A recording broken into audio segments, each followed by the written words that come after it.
show people what I feel and how I feel about it, and to be true about that is very expressive and it's very honest. And I think that some people will appreciate that and they will learn from that. Others will find it theatrics or silly or just a waste of energy.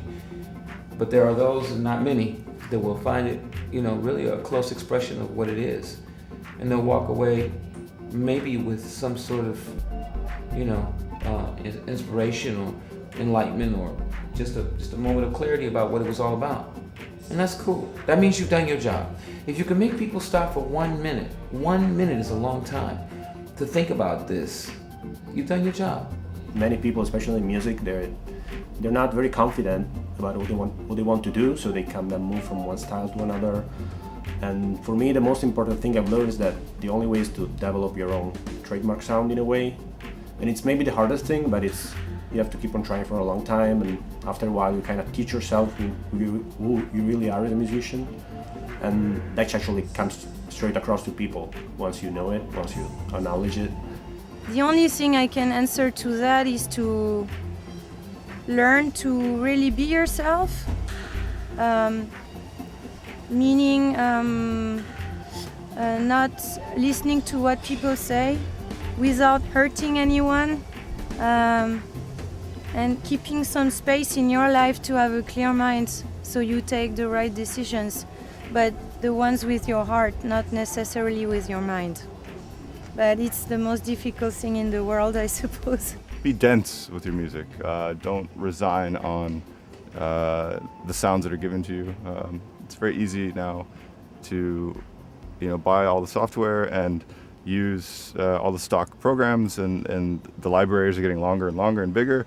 But even though you have 15, 16 gigabytes of sounds, mess with those sounds and run them through all sorts of effects and change and modulate them and change everything, and don't rely on stock material.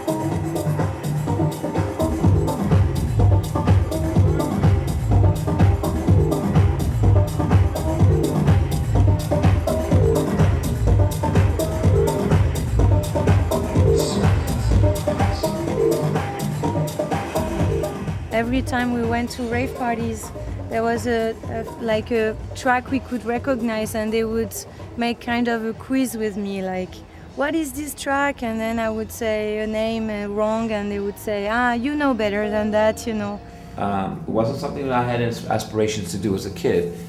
I didn't really know what I wanted to do. I kind of wanted to, I think I wanted to be some sort of geologist or something like that. But I just kind of fell into it because of my association with a couple friends of mine, and they sort of did turn me on to various musics. And I guess I was already hungry for it, so when I heard it, it captivated me. I studied cultural anthropology, but my father was a musician, so I guess I inherently picked it up from him. And he taught me an E chord on a guitar and an A chord, and I went from there. I can say to you that Juan Atkins and Electrifying Mojo in Detroit and so a couple other people were important along the way. But in actuality, life was my teacher. And that may sound a bit, may sound like some silly sort of, conceited bullshit, but it's true. I was really more or less a kid fighting not to go home, so lying to my mother at the age of 17. And I kind of, lived in the streets for a while and just survived. That was really my teacher, being able to survive that. That was it. I've always mentioned my brother as a big influence because just his really good record collection. He was 9 years older than me, so I'm 10, he's 19. It's the perfect age to, live through him laterally, as idolizing your older brother and his music collection at the same time.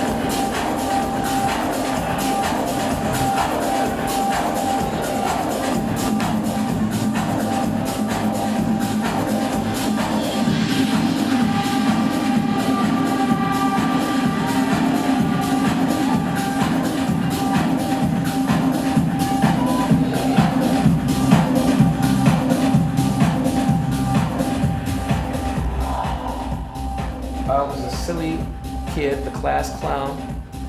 My seat was next to the teacher's. Everybody else had their seat in front of the teacher. My seat was right next to the teacher, so she could smack me on the head and tell me to shut up. That was my seat. I was very gifted and very curious, and I learned to read when I was 2 or 3.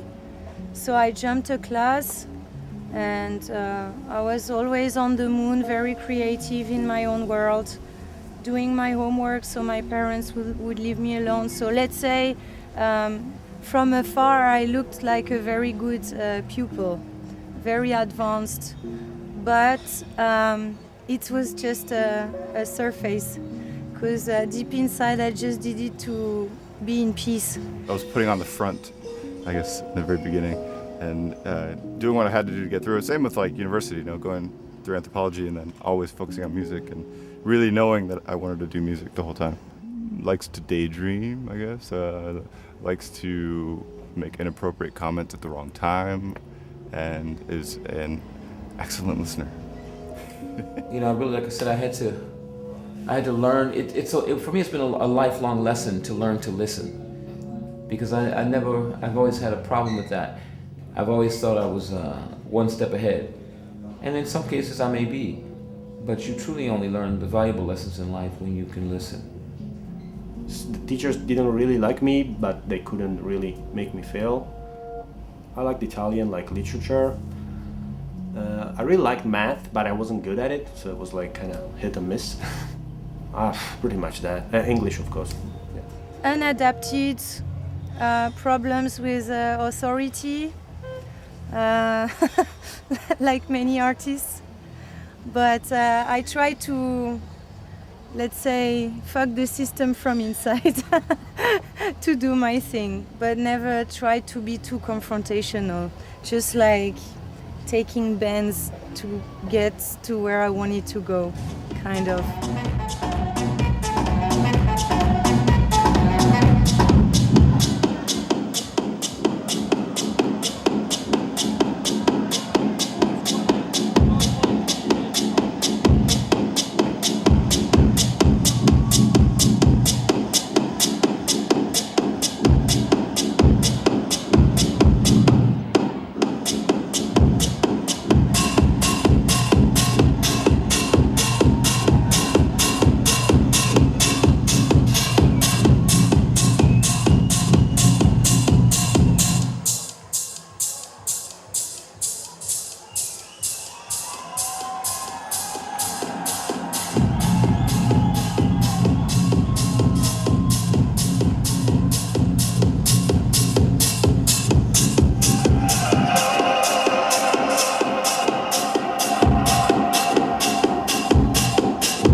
My teachers always told my mother that I was the smartest kid in the class, but I didn't want to learn.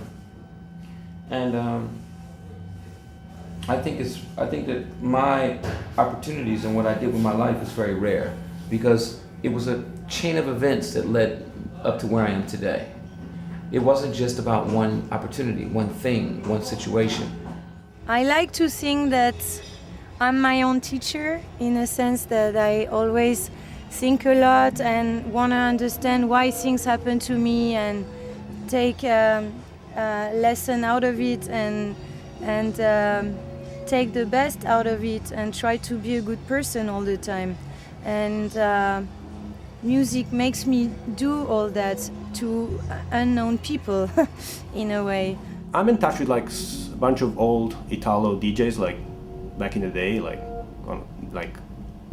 a friend of mine. He's now actually a branch director in a bank, and he handled my mortgage and stuff. But he used to like be a big DJ in the 80s, and so yeah, I inherited a lot of his record collection that really helped. Cool. Yeah, but the records I play from his collection, he would never play. He's like, "What? Do you like this stuff?" I would never play this back then. You know?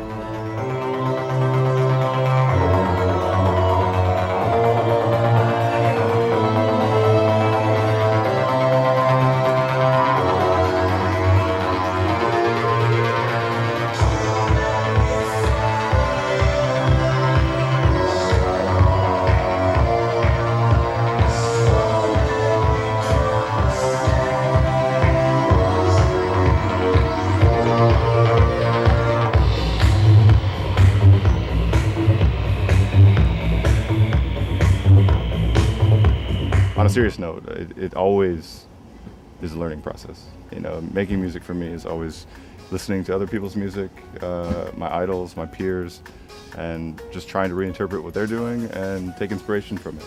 So I think the second you stop learning or allowing yourself to learn how to make something new, then it's time to quit. Because for me, the process is just fun, and it's all about experimenting and trying new things. You always learn. I mean, everybody. Well, I'm learning now. I'm learning about 3 people in this room, you know, for just 5 minutes. I'm learning something. Yeah, definitely. That's why I keep on listening to other DJs. I keep on going out and dance. I still want to feel that I'm a beginner. I'm still a beginner in many ways. Of course, there is things that I kind of control with experience, but I never take it for granted because I know it can go away if I don't practice, for example, DJing, or if I don't keep my mind open to other things, I can quickly be a has-been in a way. So you have to learn all the time. Well, I would say serendipity. Like, I fool around until something interesting comes up, or sometimes I just wake up with something in my head. I'm that lucky sometimes. To me, it's been so much practice. I make music since I was 14 years old, almost every day. And if I haven't done it every day, I've done it enough one day to make up for the days that I haven't done it. So I like to think it's like doodling. You know, it's a way of expressing myself. It's how I get my psyche out. You know, and it's my therapy. It's a way to just focus and create. And yeah, it's just constant. Well, I think the biggest one is not to lie. You know, not to hurt people, and to be very true to yourself. To look in this mirror and be able to be very honest with your opinion of what it is that you're trying to do, what it is that you want to do. It's so easy to, as we say, smell your own shit and think it smells like roses, but in reality it smells like shit. So I think the most important thing is to truly be honest with yourself. This is the way to succeed, or either to come to some sort of terms where you know where you belong, what you should be doing.